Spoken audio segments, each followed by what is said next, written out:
Hello.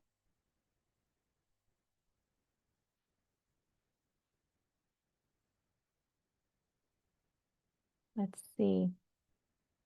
Are we live here? This is our first. Oh, it says it's waiting for me. Let's see. We're live. Are we live? Yes, we are live. Yay. Oh my goodness. This is a first. This is a first. And I am so excited. Wow. All right, cool. Hello. Hello. Oh my gosh, someone is here. This is my first ever YouTube live. Done a million trainings, but this is my first YouTube live. So it's very exciting to be here with you. All right. I'm going to, let's see, we're gonna dive in. This is the Gates of Remembrance. I'm gonna be here. Here we go. I'm so happy to be together. I'm so happy to be together. Welcome, welcome, welcome. Maybe we'll give it just about 60 seconds and see who is joining us. Please say hello if you're here live. It means so much, as this has been very much divinely guided to be here together live. All right.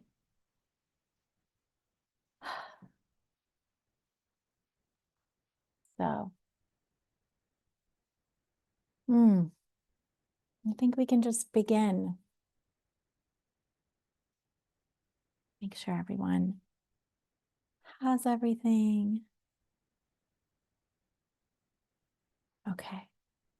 I think it's good. We get to just move forward together. Oh, it says there's 6 waiting. Hopefully everyone is able to catch us. Hopefully everyone is able to catch us. All right, well, this is the first ever, so I know we're going to work out the glitches here. Welcome. I'm Anahita Ahura. If we're totally new to each other, if you're just catching this on the, infinite live things that live on YouTube, welcome. If you're here live, welcome. This is the first of a series called The Gates of Remembrance, a journey through the Egyptian mysteries of Kemet. And it is a time that Egypt is calling so many of us.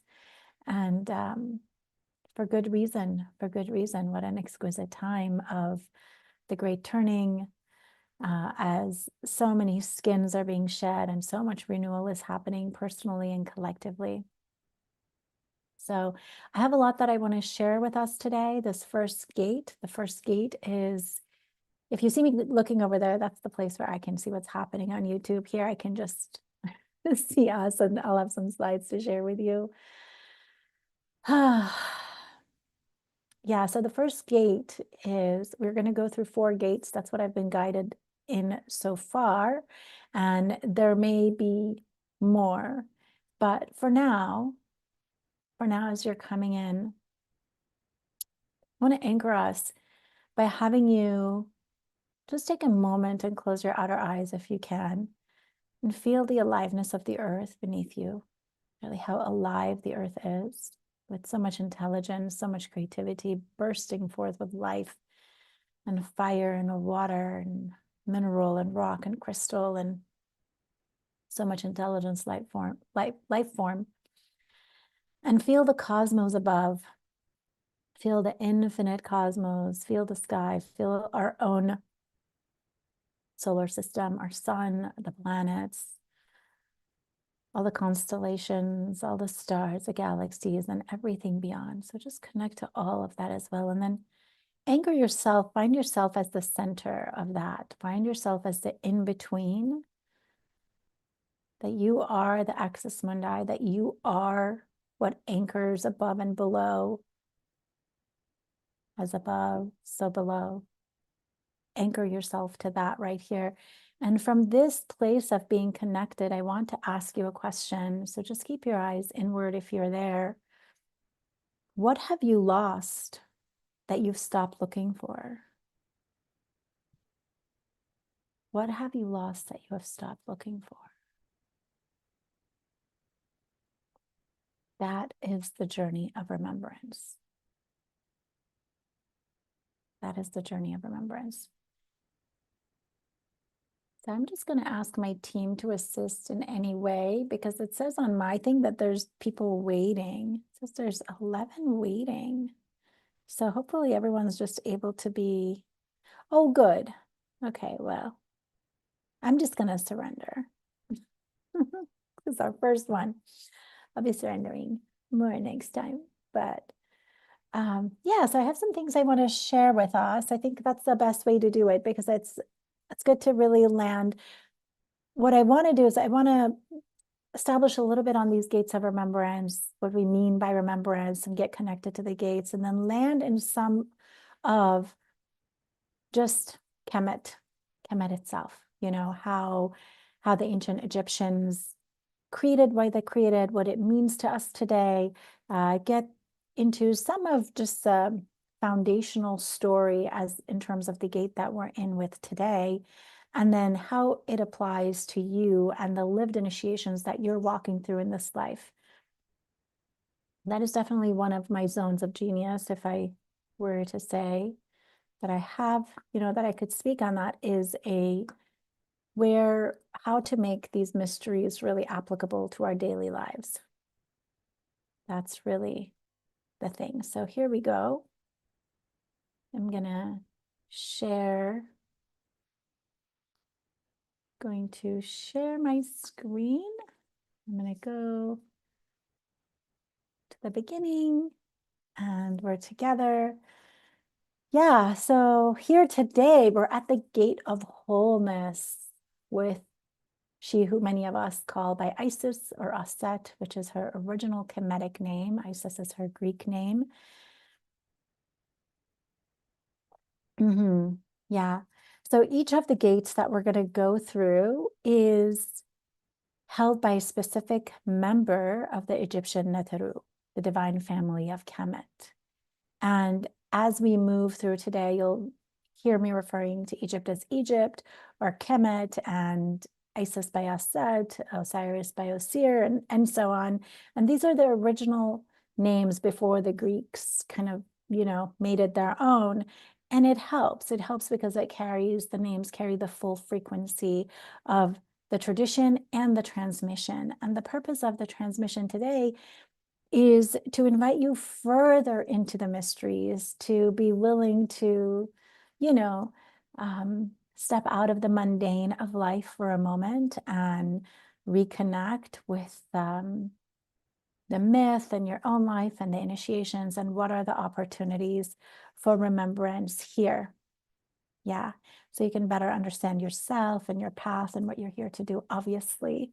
And like I said, I'm Anahita Ahura. I'm the founder of the She School. I've been serving in the lineage of Isis Auset for 24 years in this life and many, many other lifetimes. And myself and a group of sisters are returning to Kemet in January of 2027. So in honor of that journey, it felt really important to bring our community along. Because I know that so many of us are connected with these mysteries in whatever way, to whatever extent. Okay, so the 4 gates, today we are at the Gate of Wholeness with Auset Isis. We will then next week be at the Gate of Aliveness with Hetert, Hathor, and then we will be at the Gate of Power with Sekhmet, and the Gate of Purpose, that would be the Ka body. And more may emerge, and if they do, then great. You will find me here and we will journey through together. And I definitely want to hear from you. So if things are landing, igniting, if there's a remembrance or a knowing that's occurring, you can just type yes, or yeah, I feel that, or, because it anchors it for you as well. Right? When there is a knowing that comes online, which is how remembrance works, and you name it, it makes it more so. It makes it so that it doesn't just drift away, right? Because you claimed it into this realm here and now. Remembrance is not learning, and it is not discovering. It really is remembering members, putting your members back together. And the ultimate remembrance is of our divine nature. And for this, I want to say, in the last year, I've been so called to take us into the black, into the void, and into grief work. And a lot of that is what is so important before we set forth on these journeys of remembrance, before we go on a pilgrimage to Kemet or Avalon. We just came back from Avalon, my husband and our community. But when we set on these journeys of remembrance, so often it is important to engage with grief work that is specifically grief around the forgetting, to really acknowledge that our mundane life can make it difficult to stay in the connection with the divine and to actually feel the depth of that grief, because that's what we are and that's what we're here for. So let's see, Kemet, the Black Land, which is, the name of the dark, fertile soil of the Nile, alive, the ground from which everything grows. The ancient Egyptians built the temples, built the pyramids, and there's many layers of conversation. So we're going to keep this. We're going to keep this to the time that we have designated for this specific gate, right? But the temples were built with a precision that was mapped to the stars and the heavens. And this is why when we go to Kemet, so many of us have this profound experience of that being the axis mundi, like, oh, here's the earth and here's the cosmos, and I am the center, I am the vessel. That really can come online because everything was mapped. Everything was mapped. The earth, everything that was built on the earth was mapped to reflect the constellations in the sky. The sky meets the earth. Yeah, so the pyramids on the Giza Plateau align with Orion's belt. And the temples, all of the temples are designed to receive the light of Ra, or we might say the sun codes, the light transmissions. And this is part of why they are so activating for us when we move through the temples that are built with a precision to allow the light codes to move through at a certain angle to be received by us. We're receiving light transmissions that are waking up our light body, therefore bringing on more of our divine self. And let's see what to say about this. Well, also that these light codes also live in the stones. So much of the stones that are built within Egypt and Kemet, they are so high in crystal component, actual crystal component. So these stones are holding the intelligence of the light codes, and they are holding memory. So we are not only receiving transmission from the light that is coming through, right? Maybe you're standing in a certain place and receiving the light into your crown, or you're receiving it into your third eye. And, then that's decalcifying the pineal gland. And so more sight is coming online. There's so many things that can happen in so many of these places, but we're also receiving from what has been stored, the memory that has been stored in the components of the earth. And the temples are not, they're not monuments.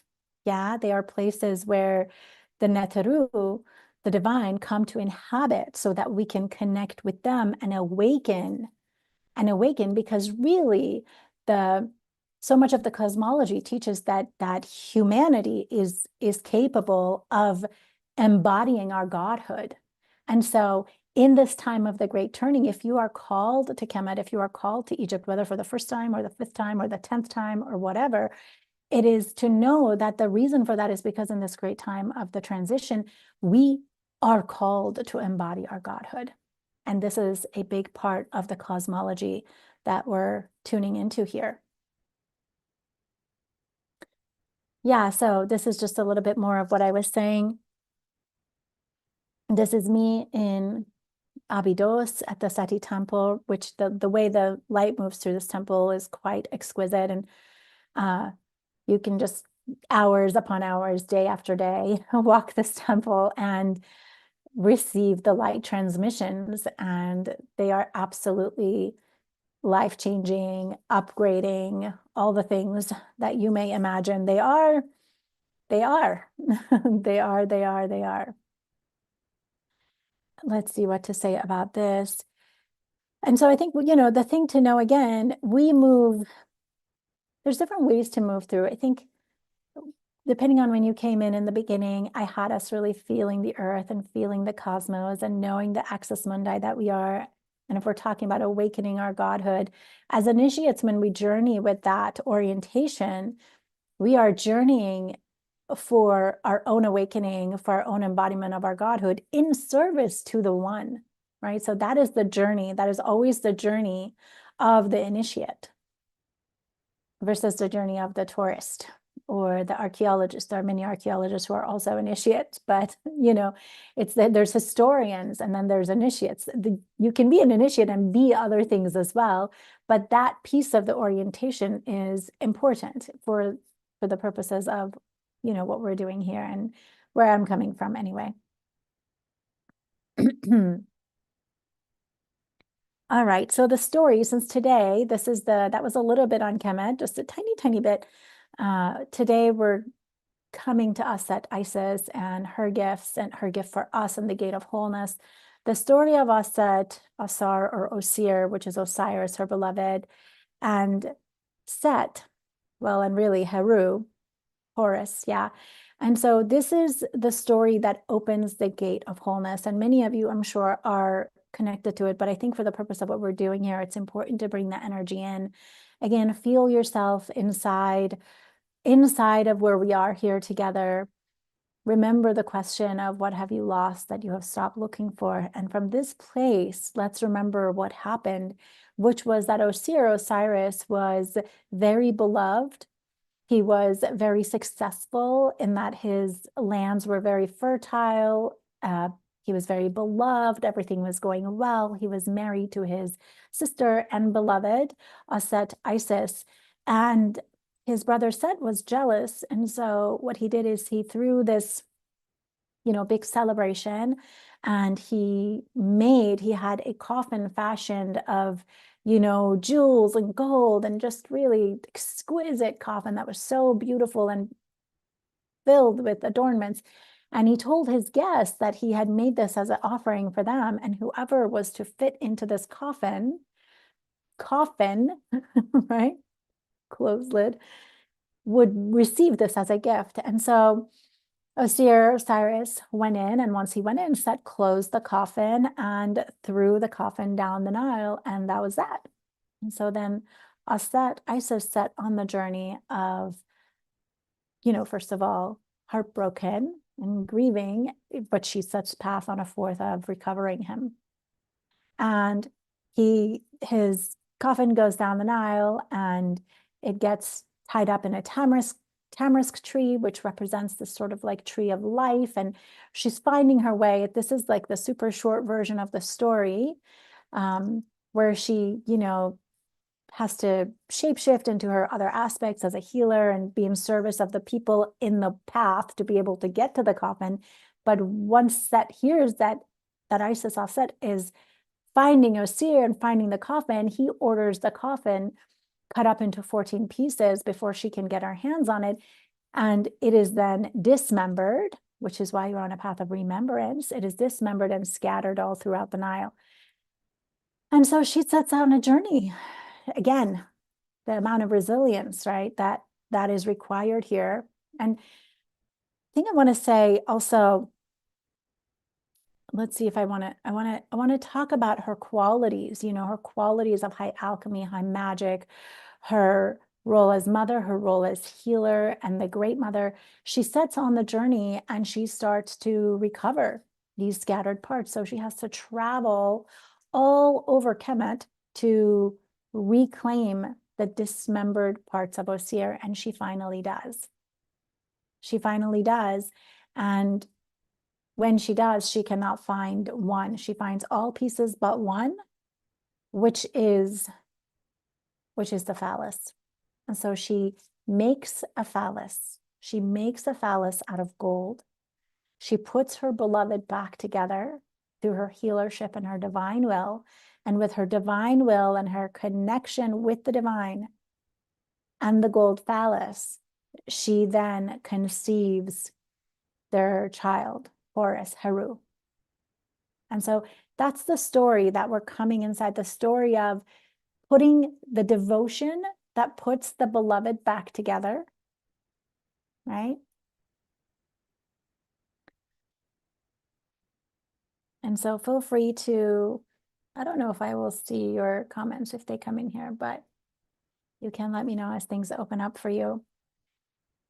Yeah, so she searched an isle and piece by piece gathered him, and this is the journey. This is the journey that we are on. So the temples now in Kemet, each temple represents a part of Osir's divine body, Osiris's divine body, and a part of our own light body. So it represents his divine body and our light body and our own divine self. And the reclamation of these pieces, what it takes to put ourselves back into wholeness, comes through the real life initiations.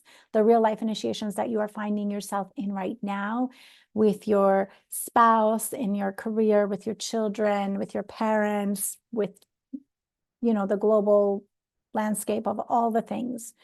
And so I invite you to listen from inside the story and to orient towards wholeness and remembrance with the acknowledgement that we have a human life that is filled with exactly these same lessons and initiations.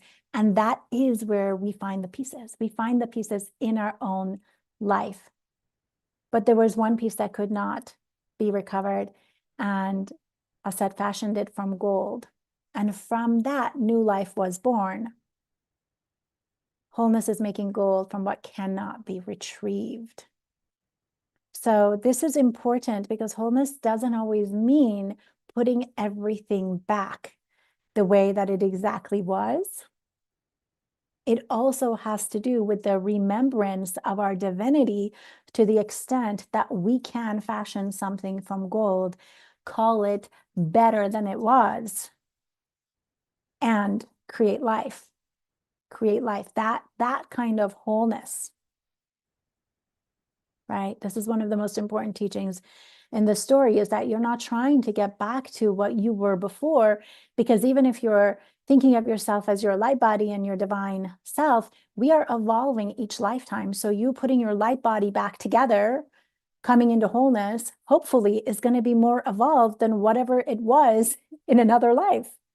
Right? Or even in the simultaneous lives that are happening at the same time, right? If we really take that it's not like a past and a future, but that everything is happening, but that there's an evolution happening. And so because of that evolution, you're not trying to put your light body back to what it was. You're actually fashioning something new from your connection with the divine here and now. And this is why the initiations in your real life are so important. All right. And so much of this gets taken to, you know, like 100 other degrees when we actually travel to Egypt and to Kemet. But you don't have to go to Egypt to be able to work with Auset, for Isis to be able to reach you. I think, you know, that's really important to know how to work with this member of the Naturu. She comes when she is called. I can attest to this. As I'm sure many of you can, you know, she responds to sincerity, which is really your devotion, the sincere prayer, the sincere call, and certainty, you know, certainty. So you don't need to arrive whole. You just really, it's the sincerity. with which you call, that she comes. And what I love is Rosemary Clark, in her book, The Sacred Magic of Egypt, she talks about that her nature is birth and fruition. And I love that, because fruition is that's it. You know, that's why she is the gate of wholeness. She's the great mother goddess. She is the force that brings things to their utmost realization. That's also from the Rosemary Clark book. Yeah. Which is wholeness. Brings things to the utmost realization, which is wholeness. And so she is the keeper of the gate of wholeness. And you don't complete yourself and meet her. You just call her and she comes. So until we gather again, it's really important that if you feel to call her, that you give yourself permission to call her and receive. You know, and it can really just be about bringing her into your practice, whatever your practice is, to close your eyes and place your hands on anywhere where you feel incomplete, or where you're feeling that energy can move through the remembrance, and you call her name, Auset, Isis, and you ask, you know, you can ask anything you want, but what piece is ready to be found today? Or can you help me remember what I have lost, that I have forgotten to look for? And that's how we work with the members of the Netru and these beautiful mysteries and powerful mysteries in our lives today, without always being able to get up and go to Kemet, though we love to do that. And so one more thing I want to share here is the light codes. We talked about the light codes and the light transmissions and Ra. It is very unique in Egypt because of the way the temples are built to the sky. You know, there is a codex created and there for remembrance. However, the light transmission is always available, especially at sunrise. So if you are someone who can get up early and who can face the sun at sunrise, and set the intention to receive and really receive the light codes into your pineal gland, into your third eye. The sunrise is the light that decalcifies the pineal gland so that your sight can open if your sight is not open, or if you want a greater opening. I think we all always want that.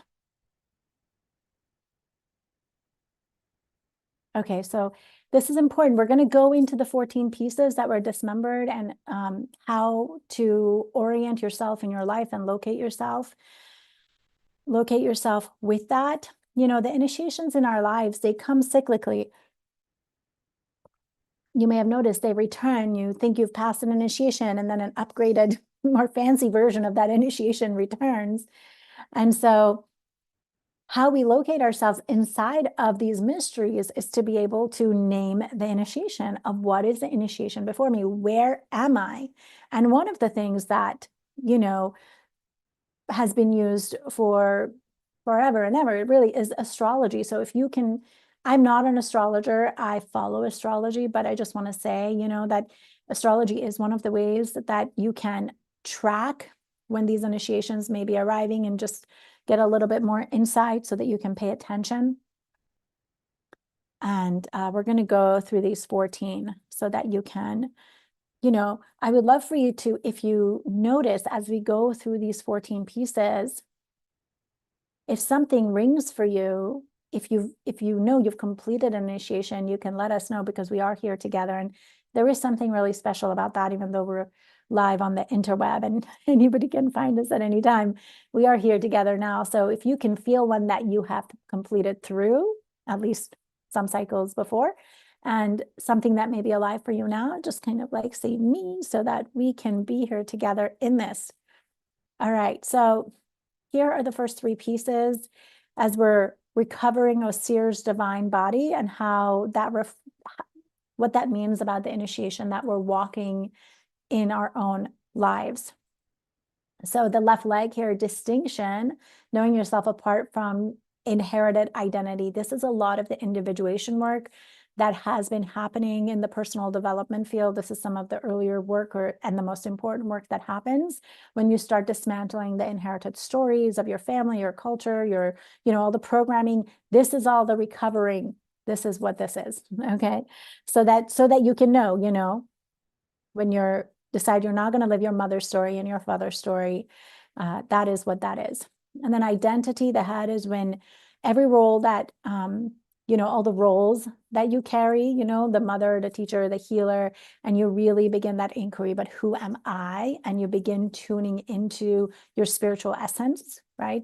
This is that initiation. And like I said, all of these come cyclically as we stay in relationship with these gates of remembrance, as long as we are here. And then memory, heart, here it's saying what you judge often reveals what waits to be reclaimed. So any of the work that you've done in the space of self-judgment, those deep triggers, that you've worked in relationship. I know in the work that, many of our community members have done together, we've done a lot of this work together. I know while I lived in Hawaii, I was guided to work so deeply with the Hawaiian teachings and the Ho'oponopono prayer for unity consciousness. So that all is in the reclamation of the heart. When we're working with the Ho'oponopono prayer, that is the reclamation of the heart and the memory.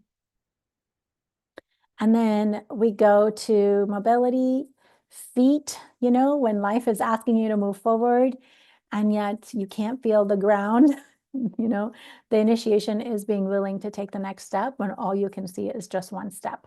So if you're feeling that you have planted your feet and you are unwilling to move, then perhaps this is the initiation that is here. And so you really get to commit to the path. The commitment is the medicine to move through this initiation, the commitment. Authority. Yeah.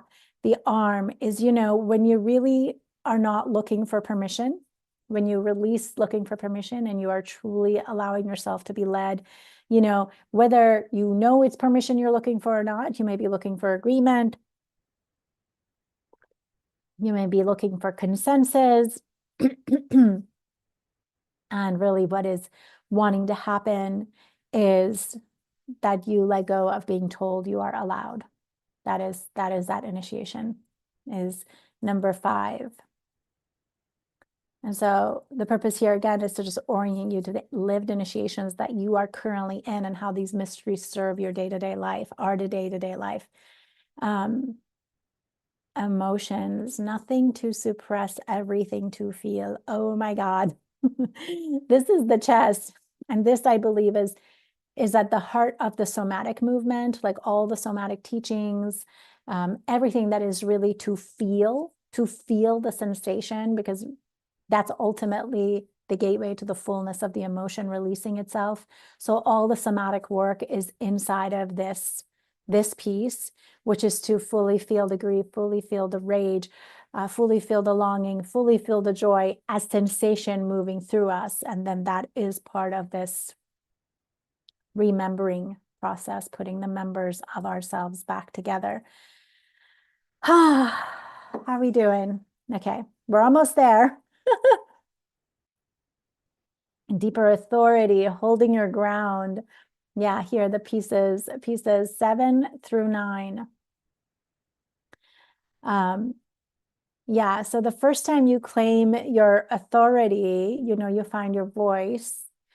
And the second time is when you hold your ground, because it is one thing to claim your authority and it's another to hold your authority when there is pushback.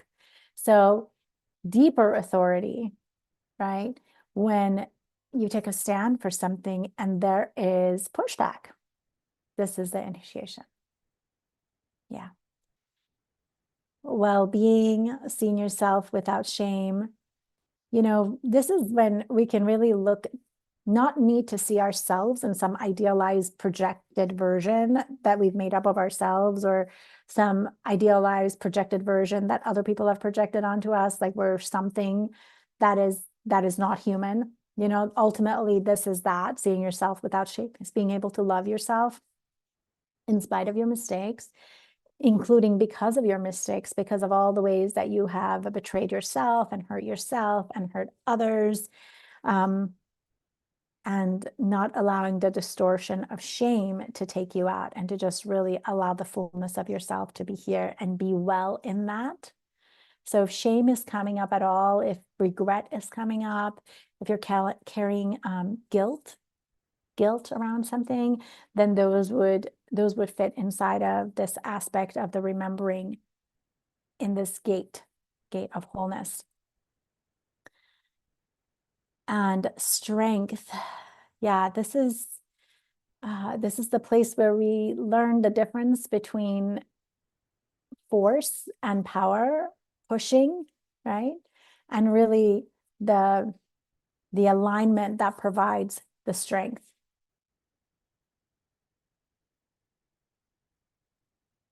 And it has to do, it builds, it builds together, even though we're not always gonna find everything, go through every initiation in order. It does have to do with trusting that deeper authority, trusting that you've been able to stand the pushback, trusting because you're now no longer holding the shame, right? Doesn't work linearly. However, those things do add to provide the strength to not have to push and to really be in this co-creative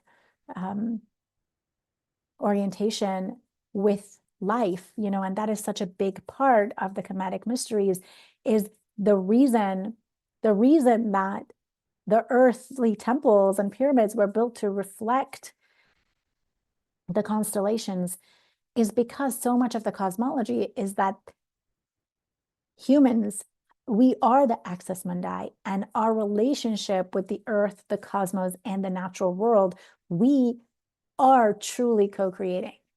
Not just from the mindset of manifesting co-creating, like what do you want to co-create in your journal, but that we are truly co-creating based on our relationship with the natural world and the cosmos and the earth.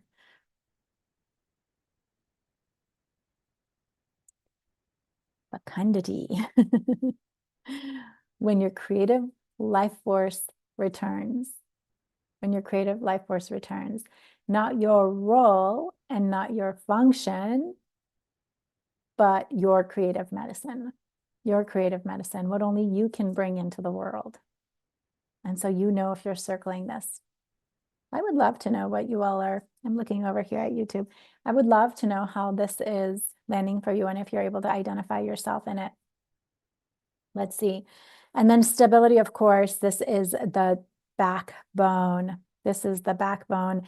This is the tree that the coffin, the tamarisk tree that the coffin ended up getting caught on. This is the Djed, which is this pillar that is known as Ausir's pillar of strength. And it's, the strength of sort of our spine, you can say, the backbone, but it has to do with being flexible and rooted and not rigid. And so if you're coming up against places where your flexibility, your rigidity is being tested, you're feeling like you're really needing to let go, those things, that's important. It's important. And for so many of us that are in service to others, it's important because as far as we have remembered and put ourselves back together is how much we can hold for others. So sometimes that's the thing to remember, where it's like, oh, is this in vain? And it's like, no, it's actually not, it's for you. And it always is for all of us. And the ear, communication, listening deeply to yourself, listening deeply to the divine,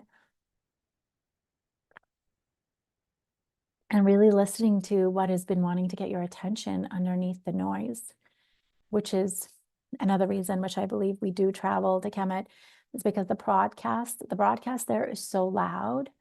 And when we step out of our daily lives, we can hear it. I mean, if you're already hearing the call and you've been hearing the call for many years and maybe you've traveled back, is when it's reaching us, that's a pretty big sign because the broadcast is always going, but it's not reaching everyone. So if it is reaching you, then it is this call to deeper listening beneath the noise. And there is a specific broadcast that assists this remembrance in a very specific way when we are there. And so we are almost complete with these pieces of putting them back together.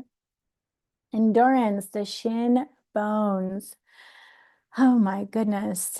And this is the staying in it, not this is about the part of the spiritual path that is not shiny. Endurance is about the part of the spiritual path that is not shiny, that is not glamorous, that is in fact most of the time holding someone's head while they grieve, or showing up for someone who has just lost a child, or, you know, it's these parts of the spiritual path that are not glamorous, that no one is ever going to see, but that is rooted in your own spiritual practice and how much presence and devotion you can bring. So if that is being tested, or if there's opportunities there, then congratulations, because that's pretty awesome. And then, of course, the golden making, the phallus, which what cannot be recovered? What cannot be recovered? You know, she fashioned the gold, and through her divine will, Isis conceived her son Horus. This is the initiation of erotic waking up as a spiritual force. Your erotic life force waking up as a spiritual life force, not as hormones, but as the body remembering that it is holy ground. The body remembering that it is holy ground as divine communion in the body. And this piece cannot be retrieved as it was. It has to be made new, because that is how new life is made. That is how new life is made. And there's so much in the story that we didn't go into today around how death gives life and life gives death. And that's this whole story of the resurrection of Ausar. So there's a lot. These cycles are extremely important, you know, to remove the fear and really understand that everything feeds the next. And that's a big part of the Kemetic teachings as well.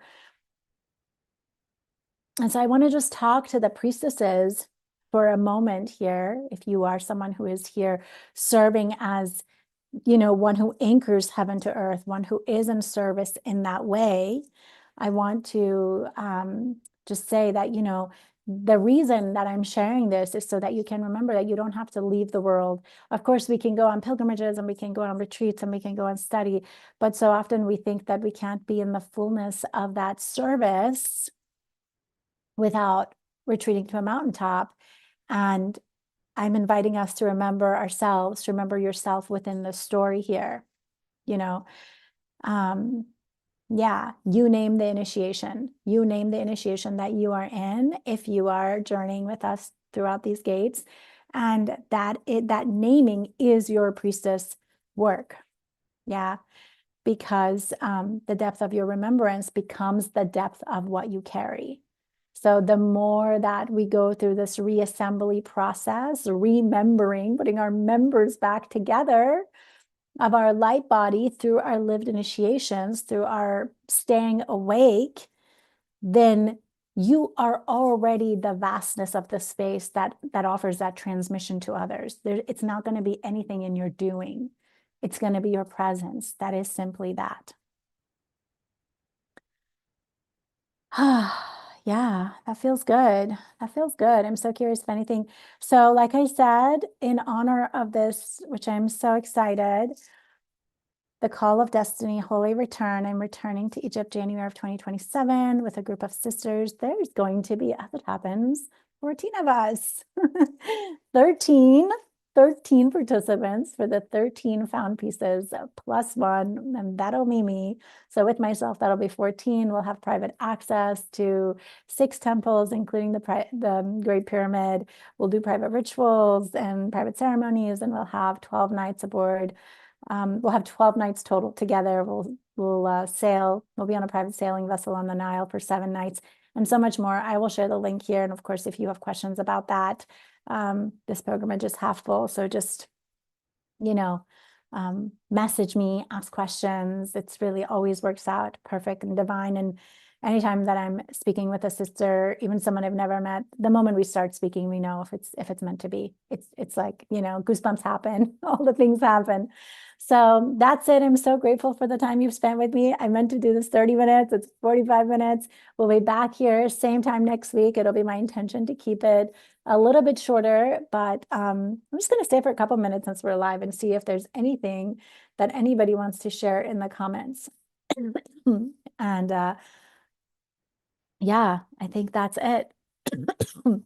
Remember, Auset, remember Isis comes when she is called. So this is your time to invite her in your practice. And I love you. So many blessings. Thanks for tuning in with me. I'm so grateful. Thank you. Thank you. Wow, that was fun. Let's see. All right. Blessings, sisters. Oh my gosh, I see all of these now. I see all of your notes. Okay. Wow, beautiful. Beautiful. Blessings.